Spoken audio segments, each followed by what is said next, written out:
నా పేరు Patas Srikanth, YSRCP social media state joint secretary.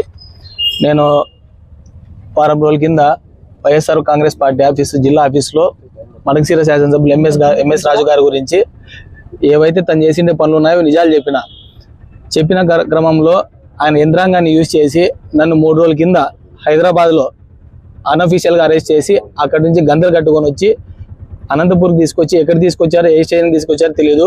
3 రోజులు స్నానం లేకోకుండా, కనీసం పళ్ళు దిక్కోకుండా లేకోకుండా, బట్టలు మార్చుకోనికోకుండా అన్నీ ఇప్పేసి షార్ట్ వేయించి కళ్ళకి గంతలు కట్టేసి చేతికి క్రాఫ్ట్స్ కాళ్ళకి కట్టేసి ఒక రూమ్లో ఒకరిని నిర్బంధించినారు 3 రోజులు. అన్నం తినేటప్పుడు కూడా మాస్క్ తినేకోకుండా, బాత్రూమ్ పోయేటప్పుడు కూడా మాస్క్ తినేకోకుండా యాలంజా కొడుకు వస్తాడు, జగన్మోహన్ రెడ్డి గారు వస్తాడు నీకు అని చెప్పి తన్నుకుంటా మాట్లాడుకుంటా 3 రోజుల నుంచి నన్ను ఇబ్బంది పెట్టుకుంటా మా ఇంట్లో వాళ్ళకి ఫోన్ చేస్తానంటే, నువ్వు అంత పెద్ద పుడింగ్ మీ పార్టీ ఏమన్నా ఇదే, మాకు పై నుంచి ఆర్డర్స్ ఉన్నాయి, ఎస్పీ సార్ నుంచి ఆర్డర్స్ ఉన్నాయి, డిఐజీ మేడం నుంచి ఆర్డర్స్ ఉన్నాయి, హోమ్ మినిస్టర్ గారు సీరియస్గా తీసుకోమన్నారు అని తల కింద కట్టి కాలు పైలు కట్టాలని చూసినారు. నువ్వు ఇటు నుంచి పారిపోతే ఎన్కౌంటర్ చేస్తా అని చెప్పినారు. అదేవిధంగా నువ్వు ఇట్లా చేసినావంటే శవం మీద వెళ్తావు నీళ్ళలో, ఎన్నో ఘటనలు చూసినావు అని చెప్పేసి బెదిరించినారు. ఎవరు కొడుతున్నారో తెలియదు, ఎవరు చేస్తున్నారో తెలియదు, కళ్ళకు మాత్రం గంతులు 24/7 3 రోజులు నిర్బంధించినారు. ఈరోజు సాయంత్రము మరి ఏం జరిగిందేమో నాకు తెలియదు, కానీ సడన్ గా నన్ను కొట్టి కోర్టుకు తీసుకొని వచ్చారనమాట. కోర్టుకు తీసుకొచ్చేటప్పుడు కూడా నేను కొట్టినాము అని చెప్తే మాత్రము మళ్ళీ నీ మీద ఎన్నో కేసులు పెడతాము, ఈ 2 ఏళ్ళు నేను వదిలిపెట్టేది ఉండదు, 175 స్టేషన్లలో కేసులు పెట్టమని ఎంఎస్ రాజు గారు చెప్పినారు అని చెప్పేసి చెప్తున్నారు. ఆయన తలుచుకుంటే నేను టిప్పర్తో గుద్దేస్తాడు అని చెప్పి చెప్తున్నాడు. ఎంఎస్ రాజు గారి నుంచి నాకు ప్రాణహాని ఉంది. ఆయన కూడా నా స్థాయి నుంచి వచ్చినోడు.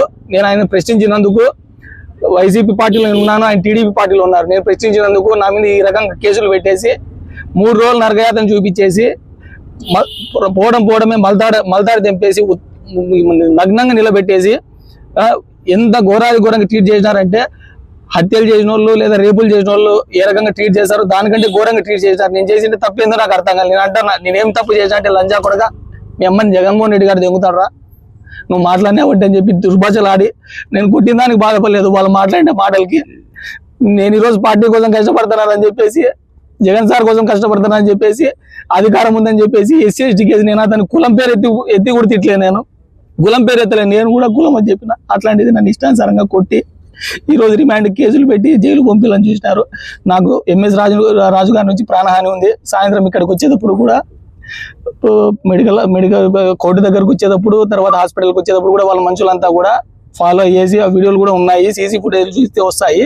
ఇటువంటి పరిస్థితుల్లో మొత్తం ఎస్పీ సార్ నుంచి ప్రతి ఒక్కరు కూడా వీని రిమాండ్కి పంపించాలా. వీడు ఈ రోజు వీని పంపిస్తే మిగతా వైఎస్ఆర్ పార్టీ వాళ్ళంతా జిల్లాలో సైలెంట్ అయిపోతారు, వీని కొట్టాలని చెప్పేసి చాలా ప్రయత్నాలు చేసినారు. దేవుని దయ వల్ల ఈరోజు నిజంగా అంటే మా అన్న, మా మామూలు కానీ నాకు ఇక్కడ ఉండే వాళ్ళు బాగా నాకు ఇది వాళ్ళ దయ వల్ల ఈరోజు నేను బయటకు వచ్చినా అని చెప్పాలా.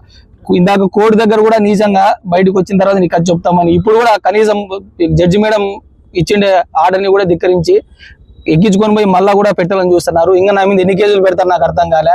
నా అడ్రస్లన్నీ తీసుకొని నీ లొకేషన్ 24/7 ట్రేసింగ్ లో ఉంటుంది. నువ్వు ఒక్కసారి ఎవరి గురించి అన్న మాట్లాడితే ఈ 2 ఏళ్లలో ఈసారి నీ మీద రౌడీ షీట్ ఓపెన్ చేస్తాము, పీడీ యాక్ట్ కూడా పెడతామని చెప్పి చెప్తున్నారు. నేను ఇంత చదువుకొని కూడా నేను ఏం తప్పు చేసినా నాకు అర్థం కాలేదు. ఇంతవరకు నా మీద ఏ కేసు లేదు, ఇదే మొట్టమొదటి కేసు. 4 స్టేషన్లో పైన కేసులు పెట్టినారు. ఎట్లయినా సరే నువ్వు ఈసారి కానీ ఇదే పార్టీకి ముందరకు వస్తే మీ అమ్మని తీసుకొచ్చి లోపల పెడతామని చెప్పి బ్లాక్మెయిల్ చేసి బెదిరించినారు. అన్న ఆయన మా మాజీ శాసనసభ్యులు తోపు ప్రకాష్ రెడ్డి అన్న గారిని ఏ మాటలు అయితే అన్నారో నేను అదే మాటలు అన్నా. నేను ప్రకాష్ రెడ్డి గారు మాజీ శాసనసభ్యులు, ఆయనని ఏ రకంగా అయితే ఎంఎస్ రాజు గారు అసలు వ్యక్తిగతంగా సంబంధం లేకపోయినా కూడా ఇష్టానుసారంగా యావత్ జిల్లా అంతా చూసినారు. కొడగాని సంభాషించి చెప్పుతో కొడతాను ఇంటికి వచ్చి కానీ, అంటే నేను SC అయితే ఏందైతే అది చెల్లుతుందని చెప్పేసి నేను దొమ్మ పొగుడుతూ మాదికి దొమ్మ పొగుడుతూ ఉన్నాను. అవసరమైతే దున్నపోతున్న అడిగినట్టు నరుగుతా అనే మాటలు మాట్లాడినాడు. కానీ నేను అట్లా మాటలు మాట్లాడలే. ఏదైతే ప్రకాష్ రెడ్డి గారిని మాజీ ఎమ్మెల్యే గారిని మాట్లాడినాడో as a YSRCP social media state joint సెక్రటరీగా నాకు రైట్స్ ఉన్నాయన్నమాట. మళ్ళీ పోలీసు వాళ్ళు కూడా ఈ కొట్టేటప్పుడు కూడా నీతో ఎవరు మాట్లాడించినాడు, ప్రకాష్ రెడ్డి మాట్లాడించినాడు కదా, నువ్వు చెప్పు, నువ్వు ఒప్పుకో, ప్రకాష్ రెడ్డి మాట్లాడించినట్టు వదిలేస్తామని చెప్పేసి ఎంత అంటే అంత కొట్టినాడు. అయినా నేను చెప్పలేదు, ఎందుకంటే ప్రకాష్ రెడ్డి అన్నకి దీనికి సంబంధమే లేదు. ఆయన మాట్లాడమని చెప్పలేదు, మాట్లాడమని చెప్పలేదు. ఆయన ఏదైతే మాట్లాడినాడు ఎంఎస్ రాజు గారు ప్రకాష్ రెడ్డి అన్న గురించి నేను అదే మాట్లాడినా, అంతే, అంతకంటే ఏం లేదు.